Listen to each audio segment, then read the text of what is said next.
Thank you, everyone. I'm not sure you can hear me okay. I can't. Thank you. Perfect.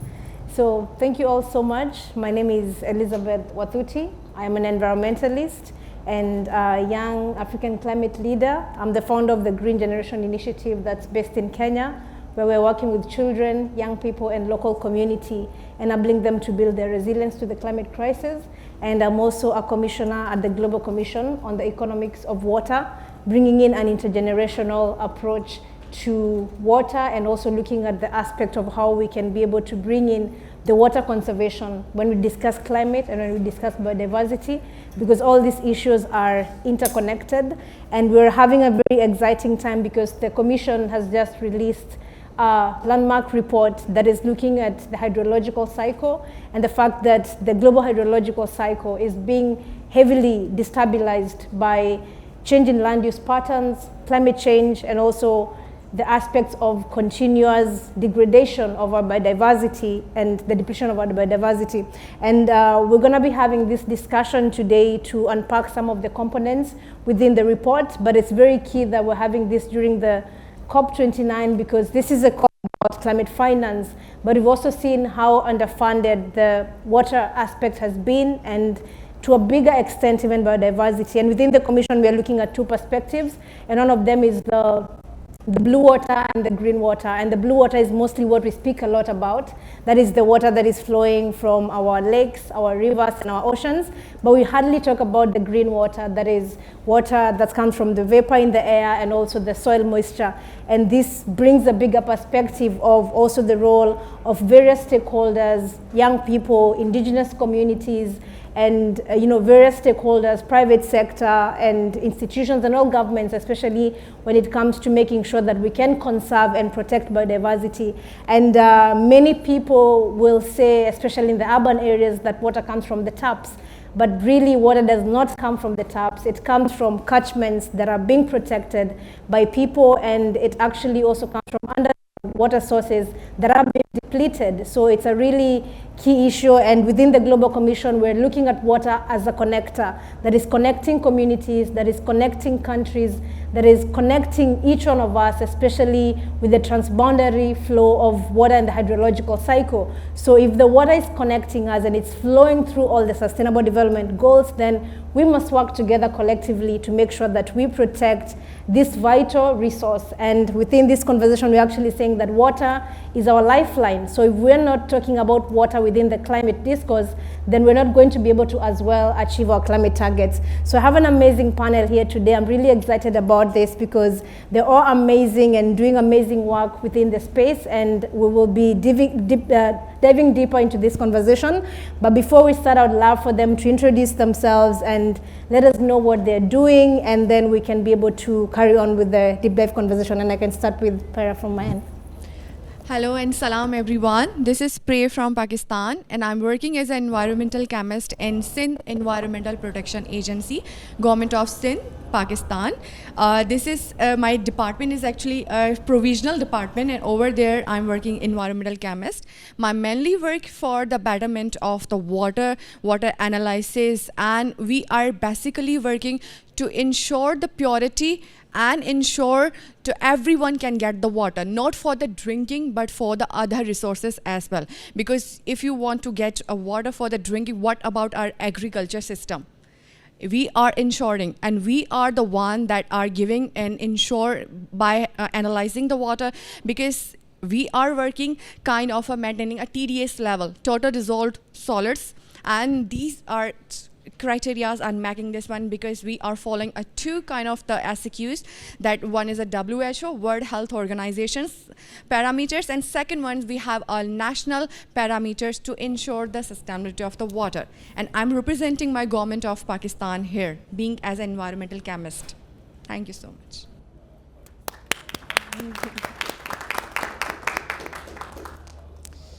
Hello everyone. Oh, it works. Perfect. Hello everyone, I'm Marta Zaragoza Navarro. So my name might let you understand that I'm Spanish, but I'm not only Spanish, I'm also French and Swiss. I'm here invited by the Swiss Embassy, and I am the Global Advocacy Lead of the World Youth Parliament for Water. How many of you are familiar with the World Youth Parliament for Water? Raise your hand. If no one, Elizabeth, you're familiar, right? Great. So we are a youth-led organization in the water sector. We are partnering with big events. Here we're at the steering committee of the Water for Climate Pavilion. We are 15,000 members and more, present in 80 countries, some of which very conflict-affected areas. So we work with young people in territories like Palestine, Syria, South Sudan. And we have 50 chapters across the world, regional and national. And then I'm also here because I'm the advocacy coordinator for the Global Youth Movement for Water, which is a project that is very close to my heart because I was part of the inception. So since 4 years, it was launched in 2023 at the UN Water Conference, and it's 380 youth-led organizations within the water sector coming together to push for messages together. I would define myself as someone who likes building bridges, so I have studied diplomacy. That's my expertise, and I'm very, very familiar with bringing regions together, again, because I have different nationalities, so that helps, and making sure that we have topics that talk to each other. I have done a lot of science policy, and I train people in the science policy interface, which is a very new topic. And yeah, I'm very, very happy. I was also invited here on my capacity as a youth expert for the report that was just published. And I will be very happy to share with you a little bit of the insights that I got. Thank you again, Elizabeth.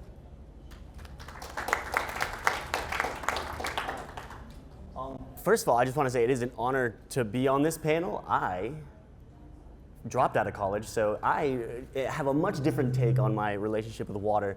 I was born and raised in Florida in the US, and I was spending a lot of my time renting out jet skis just to tourists, and a lot of the times they would come up to me and tell me that I lived in the most beautiful place. They loved bringing their family there, but then I would watch them leave all of their trash in the sand when they flew back to where they were from.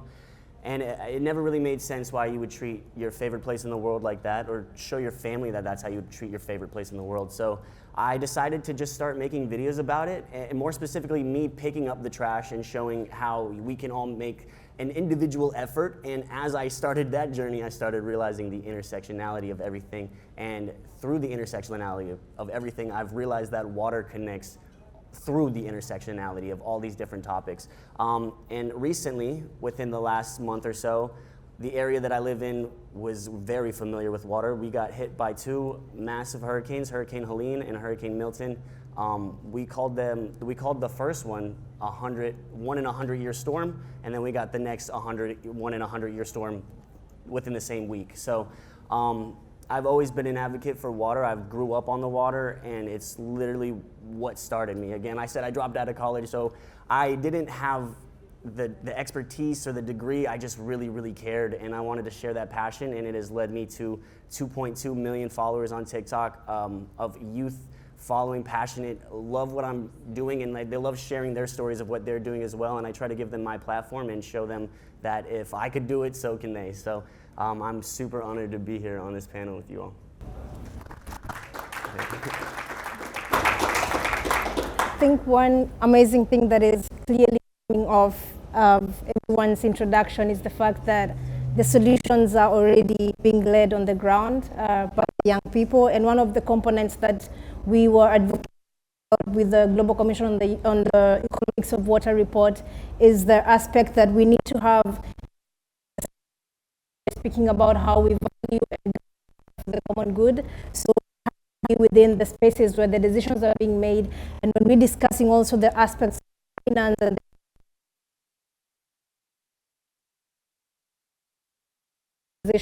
about decisions. And I'm going to come back to you, Pera, and just get a practical as well, and speaking about solutions on the perspectives of water scarcity and that has affected some of the communities that we know to work with, and also what solutions and initiatives they took up to be able to address them. Yeah, first of all, before going to the answer, I'm really honored to be here, and we are talking on such a sensitive and really important topic, because because this is an important topic, and if we are not talking about today, but we will lack of the knowledge, because the youth can play a major role. Because I'm working with government of Sindh, that government of Pakistan, and daily basis, since I'm in this job being an environmental chemist, I'm really facing a lots of the water issues, because 60 to 90% of the water has been taken by the factories and the industries, whether for the making of cell phones, jeans, clothes, and everything. There's nothing left behind for the drinking purposes. But we are going to make kind of a laws, and we have our rules and regulations as well, because we are ensuring them do not waste the water. If water is coming in your factory, you have to use it, and you have to recycle it by the effluent treatment plants, which is shortest as the ETP. So you have to use it. How you're going to use this to make a pH, to make a lower the TDS level, and you have to also lower the TSS levels, which is total suspended solids as well. But in my community, I have seen a lots of crisis of the water, because I belong to kind of an area where it's a two developing areas, because over there even my kind of a friends and the women in the child as well are they waking up at 6 in the morning, and still the 6 in the evening they are going and walking kilometers away to take a water just for the drinking purpose. Washing and cooking and other things are really far away from there, just only for the drinking as well. So they are kilometers, and even nowadays might be it's kind of a story, but no, I have seen that they are dragging the donkeys, camel, or even the horse as well. They have the kind of pots in which they are taking little bit waters. And because of this, I have seen, because in Pakistan or even in South Asian countries, the man is a dominating one. The women and the child are most affected by this. Because of the water scarcity is not only affecting our fish farming, agriculture, but is also affecting on the future of the kids as well, because they have only one future to collect the water, to send the home, and then after that after 2 to 3 hours, because in between going take the water, coming it between 3 to 4 hours and past, and you have nothing left. Even their childhood has been in just collecting the water as well. So I'm ensuring in this, because the agriculture system has been, because previously we have a lots of the water, and because of that the traditional cropping system has been destroyed due to the shortage of the water. Because 3 crops taking a lots of the water, which is rice, sugarcane, and cotton taking a lots of the water. But due to the lack of shortage of the water, the agriculture system, livelihood, and even the biodiversity has been affected by the shortage of the water. So the kind of a business or kind of the knowledge farmers have previously and continuously they are following, but nowadays they have left that old cropping system and they are moving to the urban cities, because this is the region. Secondly, the water crisis has mainly affecting future of our kids as well. Second, the fishery system as well. Fish agriculture and the fish businesses are also affecting by this, because there is no any left water to, and even the breeding of the fish is also affected by such areas and such kind of the water shortages as well. And the second question was how we are going to mitigate that issues. If I'm highlighting this, we need to mitigate. And in Sindh and even in Pakistan, we have kind of 3 to 4 mitigate or kind of different giving an ideas to them. And we are actively working. One of that, I will give you example of that salination, where the seawater we have in, I'm basically belong to the Karachi.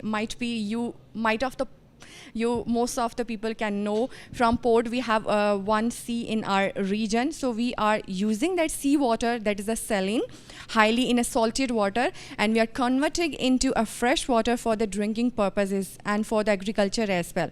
But it is in a minor. According to me, even you are taking a little bit of steps, it will take even after 1 year, 2 years, it will be in a measure as well. Secondly, the ladies or the young kids are going to far away to take the water within a 1 year. Since last year, I have passed my examination. I have been selected being a chemist by there's in Pakistan, there's a high-level examination, and past that I'll be here. Within a 1.5 year, I have ensured that the kids cannot be affected, women cannot be affected. So I ensured them there's a groundwater. There's a groundwater that have the pipelines in their nearest to the home, and they can take it. So it's my responsibility, because remember this, if you're going to take it a water, it is suitable to you or not, it's ensure your government responsibility. I'm the one taking the water sample, taking is it a drinkable? We have to check it, whether the pH, temperature, and the TDS, which are total resource solids. If it is a more than 1000 TDS, it is not suitable for the drinking, even not for your washing on the bathing purposes. It will give you rashes as well. So if it is a less than 700, it is a good for you. But it is in the areas where you belong, because in WHO has also before this we have when I was a kid, I have read it there, the pH 7 is your suitable water, you can drink it. But now it is a 8.5. Due to the lack of the water, we have increased the basic range of the water. I think many of the people have known we have the pH scale from 0 to the 14. So we have the 7 in between, a neutral level, and due to the lack of the water, we have shifted the range to the 8.5. And might be, if we are not going to mitigate, we are not going to give a solution, it will be, I think it will be in a basic range 10 or maybe 11 as well. Secondly, we have also a kind of innovative technologies, because in a farmers, we have given them different knowledges or different arranging sessions. We have successfully even have done irrigations or the grown crops by the pitcher irrigation and the drip irrigations as well. Even myself have published an articles in one of the international journals as well, where we have successfully done this as well. So these are the little bit parameters or the steps we are taking this to use the less water, but importantly, do not waste the water. Thank you so much. Yeah, and also building up on that, I think key issues coming up is, despite the challenges, there's the big perspective of the resilience and how communities are using their solutions locally to be able to address the water scarcity problems, which is why I want to dive into also like Martha's perspective in terms of some of this. And I want to combine your questions because I also want us to come to the audience. I'm sure there's some questions to the panelists. And when the Global Commission on the Economics of Water was working on the report, there was the perspective that came very clearly from you and also like the rest of the young people that took part in it. And I want you to share your experience, but most importantly, highlight the perspectives of the barriers of the young people and also the perspective that you see in terms of the role when it comes to valuing the hydrological cycle and the perspective of the solutions building up to what Priya just mentioned. Sure.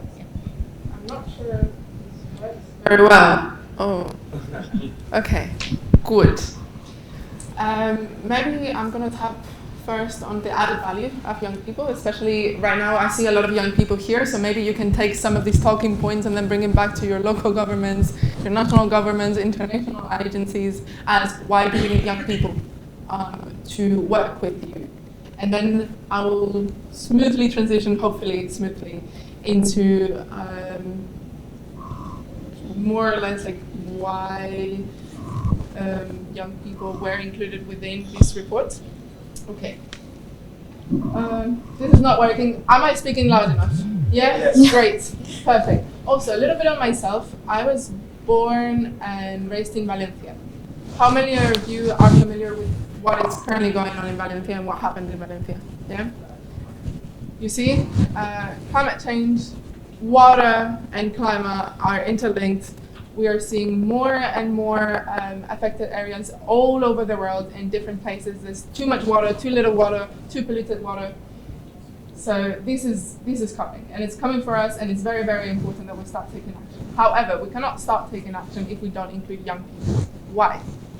First of all, from my 8 years of experience within the water sector, not only in Europe, which is where I started. I was a weird kid. I liked to organize runs for water and for preserving water in my city. But then I also worked in Central Asia. I worked in Southeast Asia, creating like youth parliaments for water there.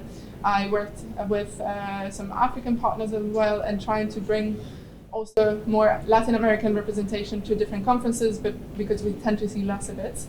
I noticed that young people are already implementing solutions on the ground. We are not the future, we're the present. That I have been saying since the beginning.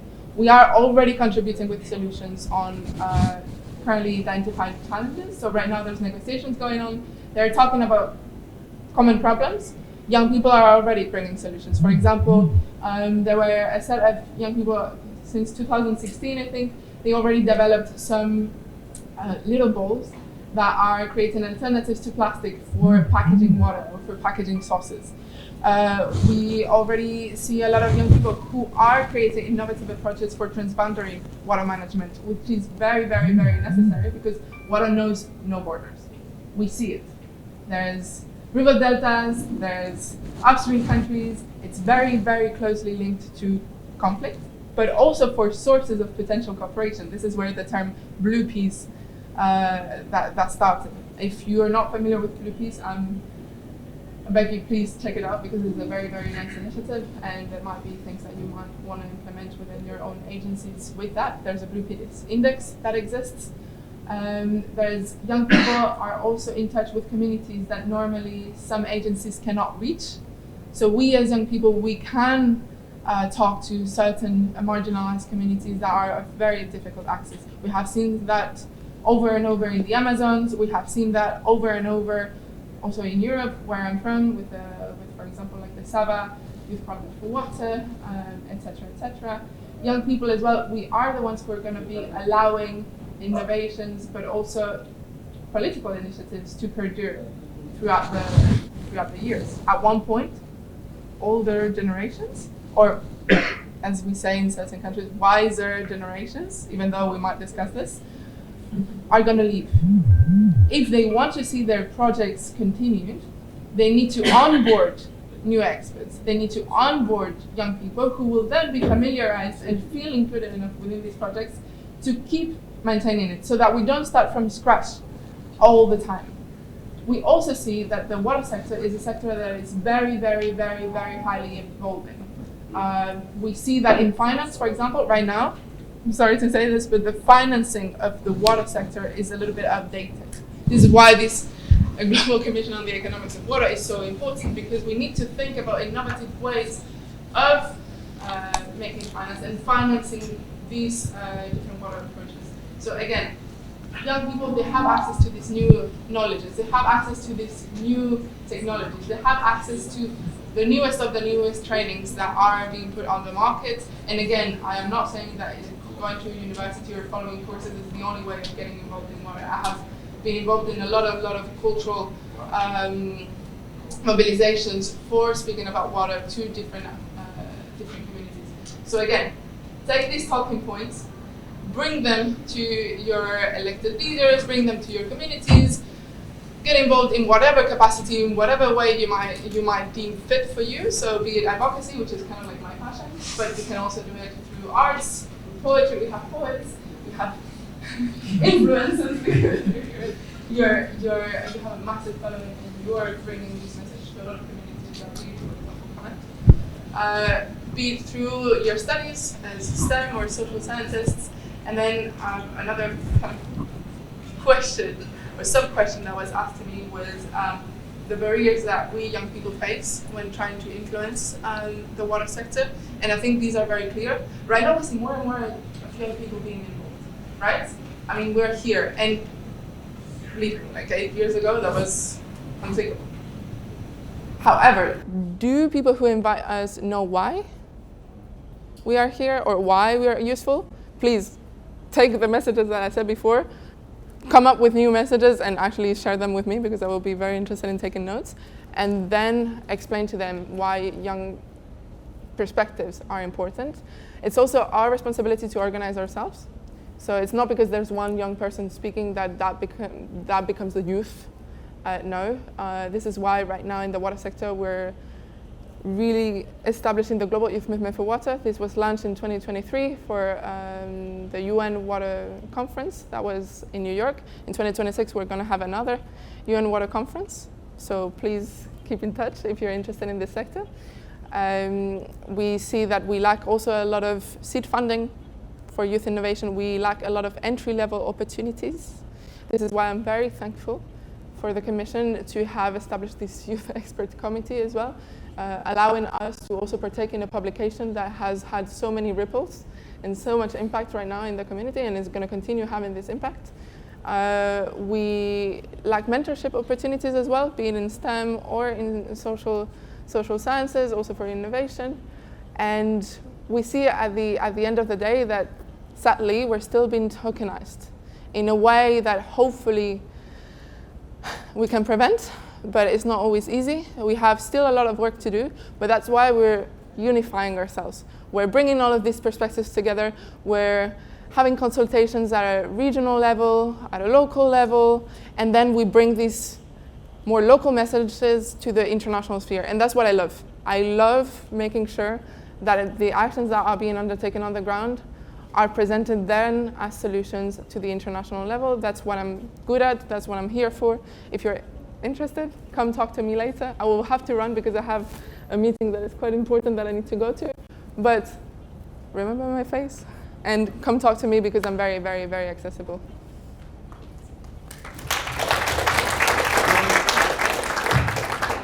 A key take-home that we're picking from Marta is the need for us to also empower young professionals.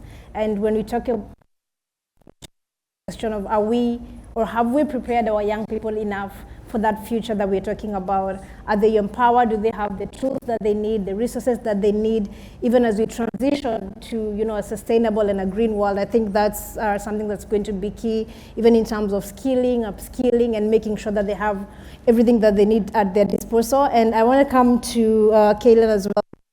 You've been able to social media and the use of digital, perspectives as well, and as a young person, influence, seen this working, and how do you see this also working even in terms of being able to advocate for this very better resource? We are speaking about a hydrological cycle that is destabilized, that we may no longer be able to sustain life on Earth or even humanity. So how do we use this tool for social media as well, and how have you seen it working for you, and how do we continue to use that and sensitize more and more, not just young people, but everybody, to be able to use that also to advocate for that within their own spaces?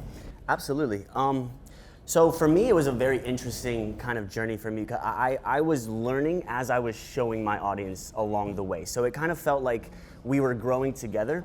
And the way that I always look at it is the last day I post a video, I want somebody's to be somebody's first day. I want you to be able to watch everything I've already learned and then pick it up from there so that you can continue it. And the fact that we have it recorded, the fact that we have it posted, and you could just watch whatever chapter or whatever topic that you like, it's evergreen. You could always just kind of dive back and research and then kind of build up from there. And that's amongst all creators that are in this space right now.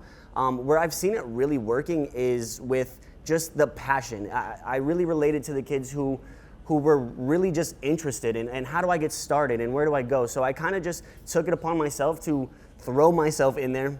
And it's so interactive online. I'm sure most of you know that you could really connect to the person that you're watching almost in real time at this point.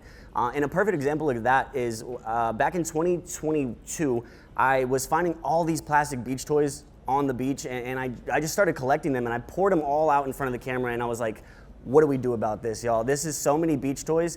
And I was basically explaining that there was families that were coming down to where I live, experiencing the beach, having a great time. They would buy their beach toys, but they couldn't fit them back in their luggage when they were flying back home. So I like to believe that they left them in the sand with the hopes somebody would come pick them up and play with them. But if you've ever been on the beach and saw something laying, it feels like stealing, so you just don't do it. So a lot of my audience was saying like, build a toy box, like kind of like one of those take a toy or take a book, leave a book libraries. Same concept. If you have the toys, you can if you don't have any toys, you can take them out. But if you're leaving and you don't want to bring them back, you can leave them for someone who may not have any toys. So it was that constant like reusable, recyclable method. And so I went around town, I found a bunch of recycled wood, and I made a toy box. I'm not a carpenter by any means, but I did my best. Painted it fun colors, and I went out and I put it on the beach, filled it up with toys. It was great. The video went viral. I think it hit 5 million views in the first week. But the day after I go to the beach, it's gone. And I was really confused. And so I was posting a video. I was like, what happened? And then I got some messages that was like, hey, you have to have permits to put stuff on public land. And I was like, that makes a lot of sense. So that kind of started my journey of going into my local town hall, and I met my mayor, I met my commissioners, and I was encouraging my audience to follow along and chip in with any ideas that they may have that would feel effective. Somebody said, hey, start a petition. So I started a petition, and by the time I made it to my local town hall meeting, for reference, I live in a community that has 12,000 residents, and 90% of those residents are 60 and above. So it is a retirement community.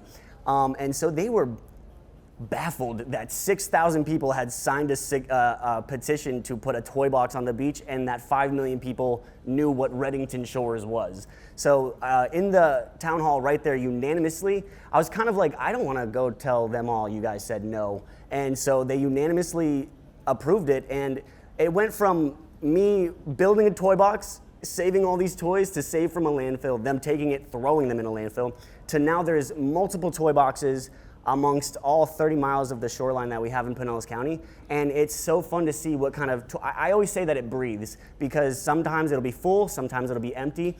And when it's empty, I'll get comments that are like, wow, somebody's stealing all the toys. You don't want them to steal the toys. And I'm like, please steal these toys. Please take them far away from the ocean, take them far away from the beach.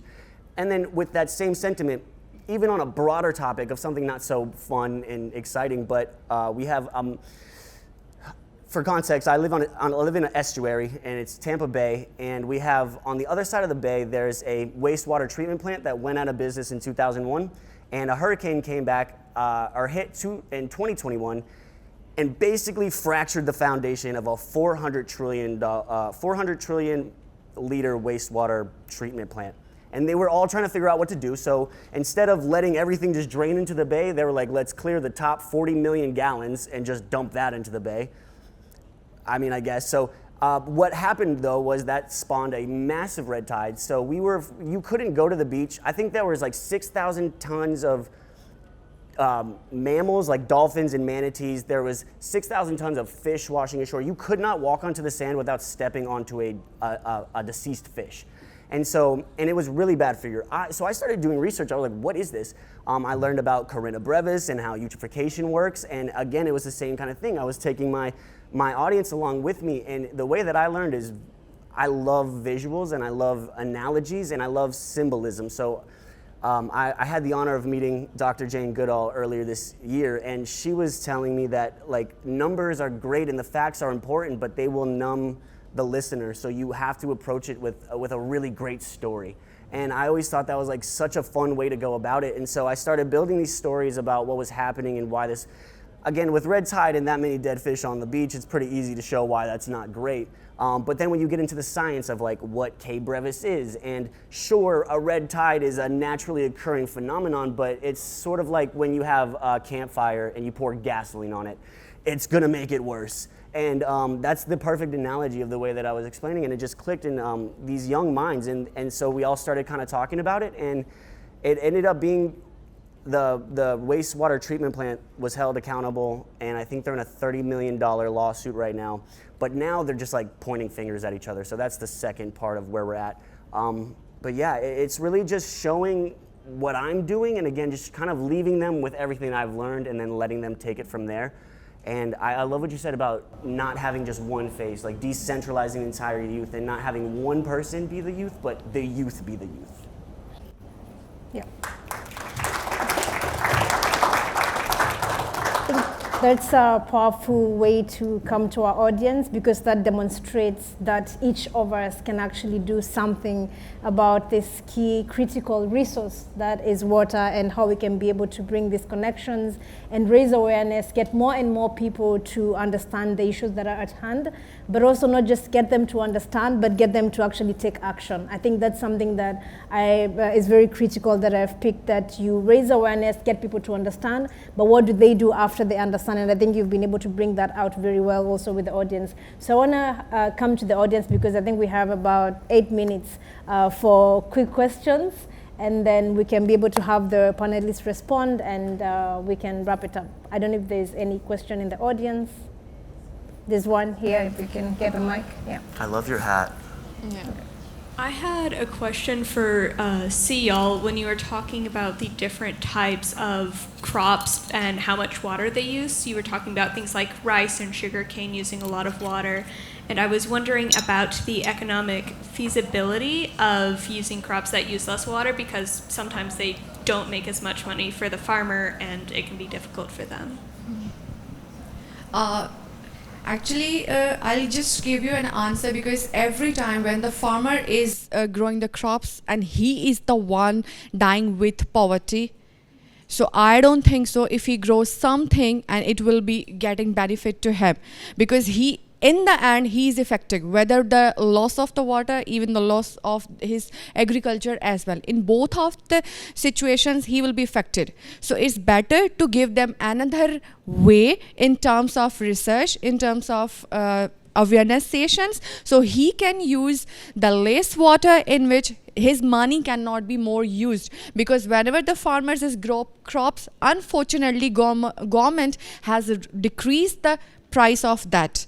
Whenever he wanted to grow something, prices has been increased, but after the crops has been in kind of a final position, the prices has been the decrease. And this is the kind of a worldwide is, I think, happening there. So in the end, farmers are affecting. So in my country, we are actually organizing for their sessions by giving them a kind of a researches as well. The example I have given you, picture irrigation, in which we have successfully grow a kind of vegetables, in which I think we have grow potato, and then we have Spanish as well. We have grow this picture and the drip irrigation as well.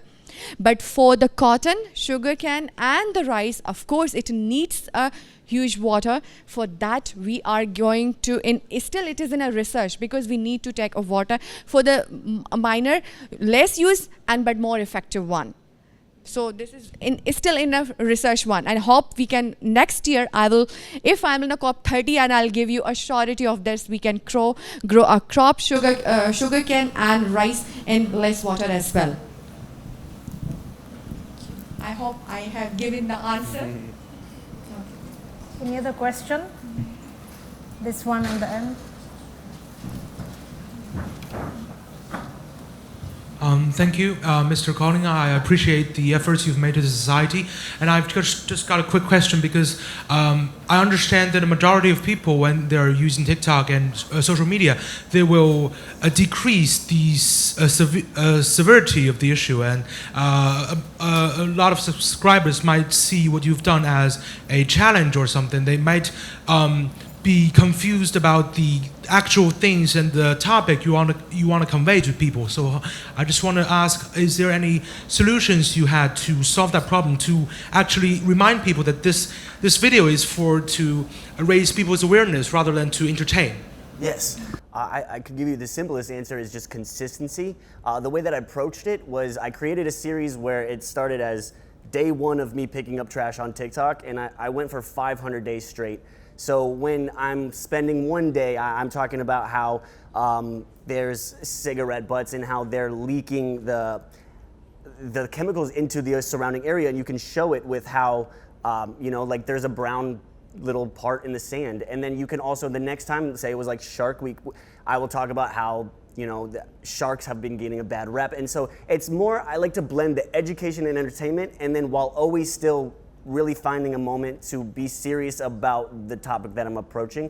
And I think when it's constantly in your face of like, okay, we're going to the beach and we're picking up trash, or we're just learning about what emissions are today.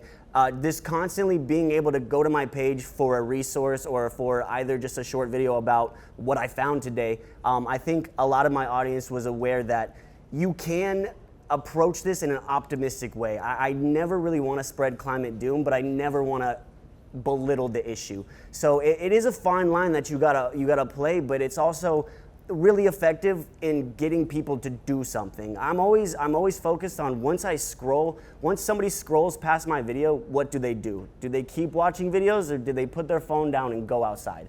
So that's always my push. I want to push you to where my journey started so that you can start your own journey, and just show you why I have fun doing it so that you can find your ways of doing it.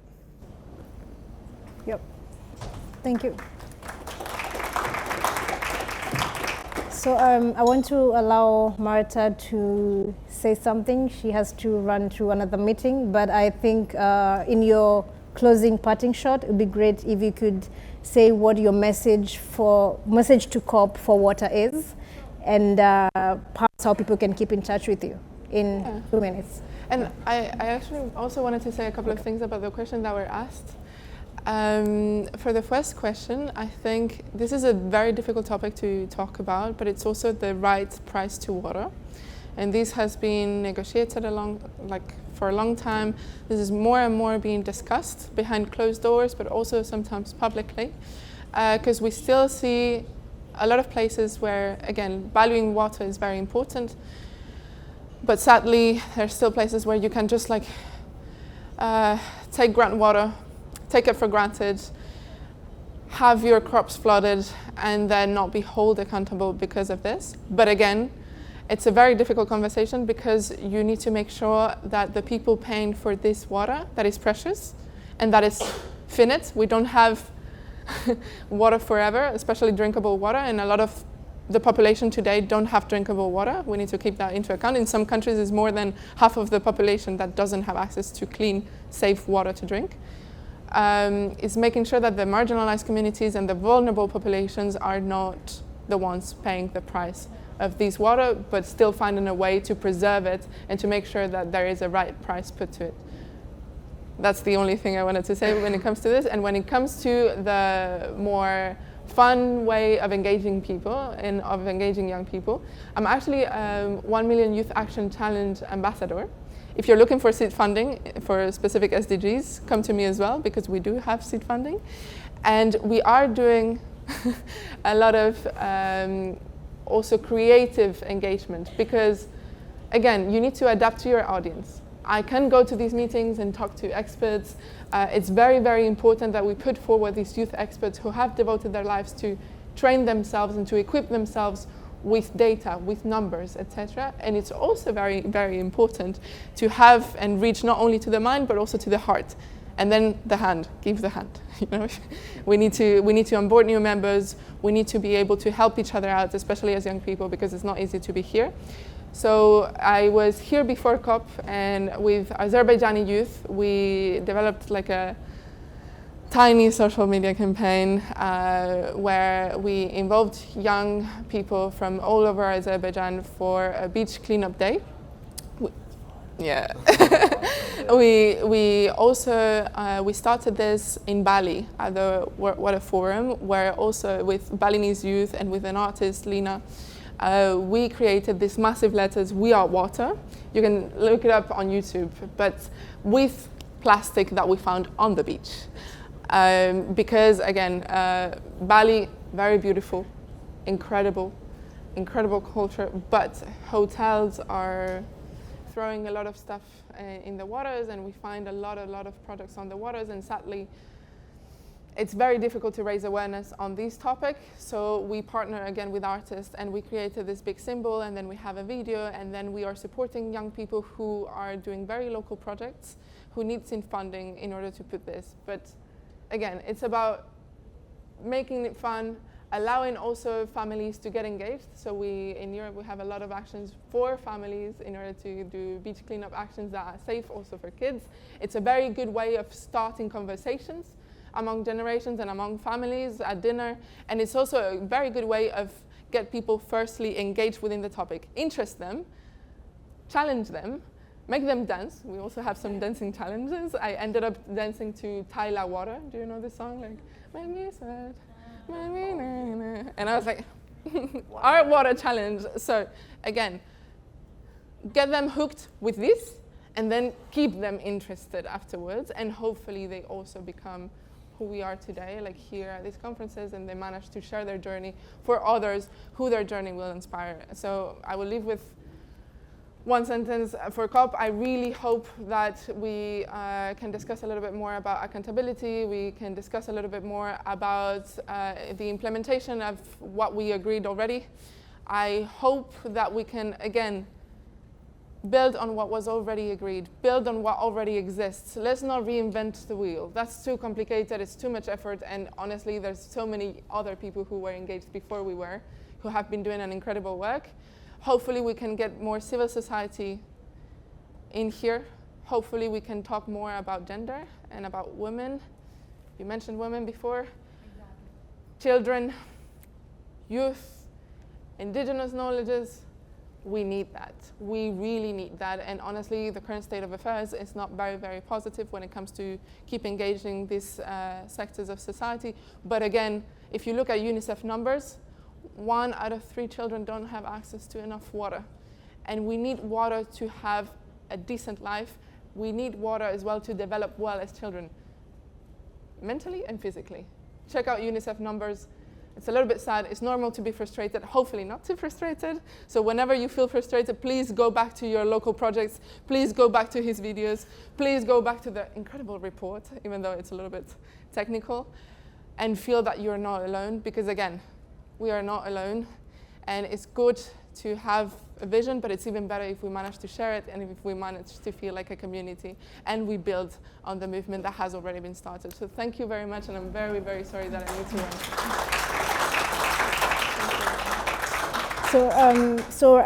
Actually our time is up, but I want to give them just 10 seconds to wrap up, and just your message to COP, for water, and everyone that's listening. Just 10 seconds, and then Okay, let's start from myself. I'll give you a message to the youth as well, because in my country, we believe that whenever you are educating the youth, especially the women, you are educating the generation as well. Is it not only education, is kind of you are taking a science, history, no. Education in any ways. This topic is about water. You should learn how to save the water and use the water. And if you are going to use it, you have to protect it, because we are the one, we have to suffer it. So this is my message to everyone: educate your generations, educate your women and the child as well. Wonderful.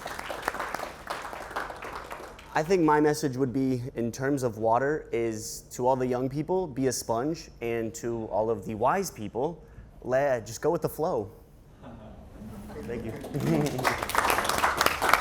Amazing. So thank you so much to our panelists. I want to encourage all of us to visit the www.watercommission.org. Check out the report that the Commission has just published, and use the messaging in there as well to call on governments, leaders, and all stakeholders to come together to address this very critical issue. And also let's form what we're calling the Just Water Partnerships. How can everybody work together? Private sector, governments, philanthropies, to make sure that we have finance and investments as well flowing into this critical resource that is water. So thank you all so much for coming, and let's stay connected, find out about the work that these amazing young people are doing, and if you can be able to connect, let's link up as well. Thank you all so much.